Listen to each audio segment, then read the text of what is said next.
So, continuing in my series of books about dystopian outlooks of mankind, I bring you 1984, a book about a government that... Wait, what?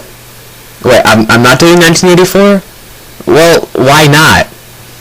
What do you mean totalitarianism isn't funny? I could think of plenty... Oh Christ, fine. What am I doing then? Are you kidding me?!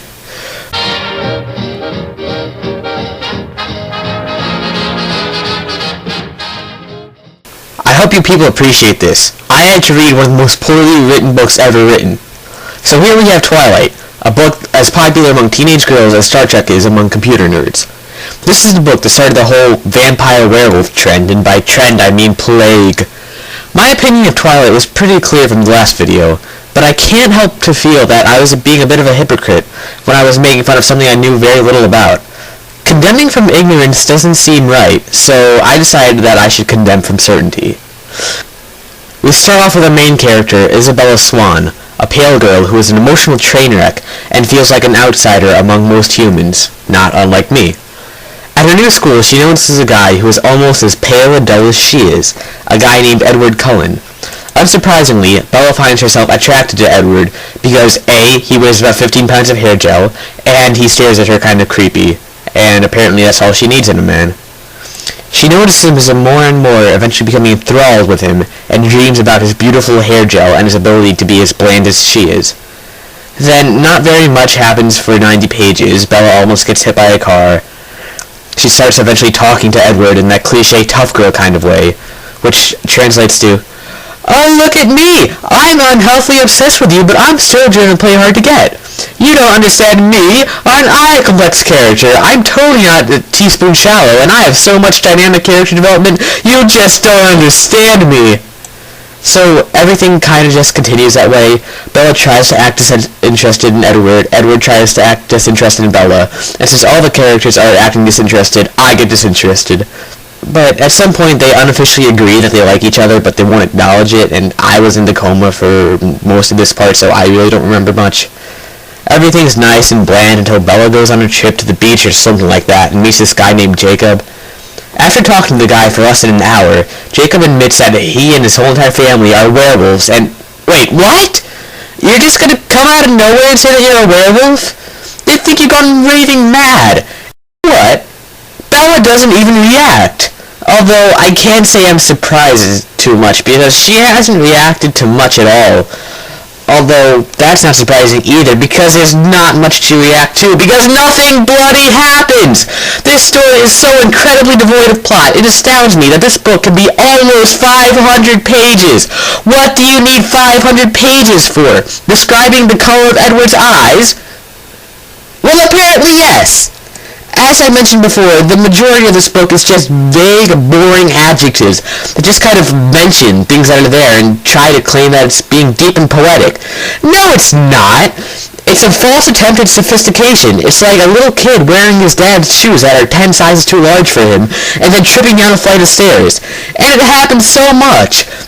If you removed every completely useless adjective from this book, you could fit it on the back of a bar napkin.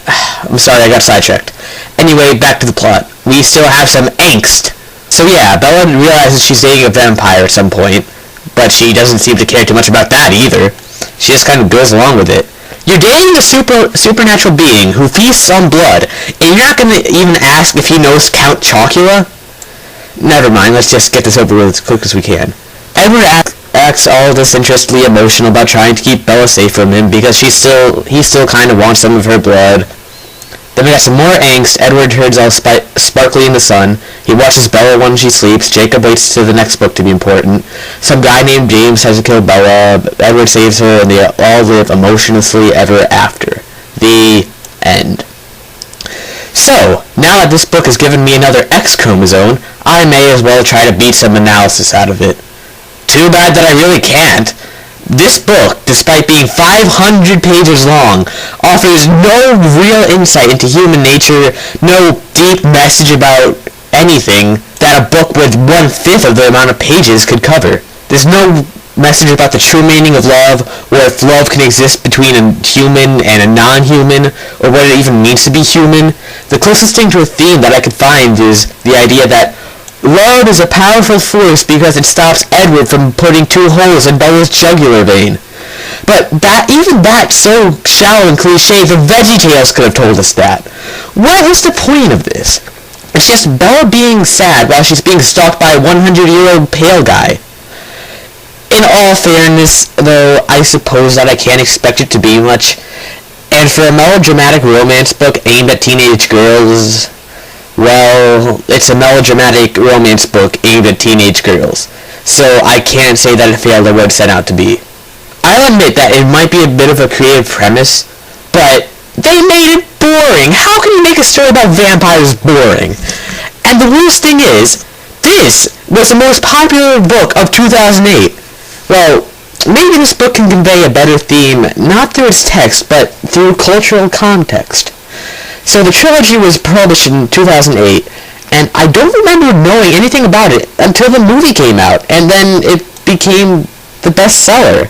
My personal theory is that this book only succeeded because it was released the same year as a movie adaptation with a very sexy Robert Pattinson in it.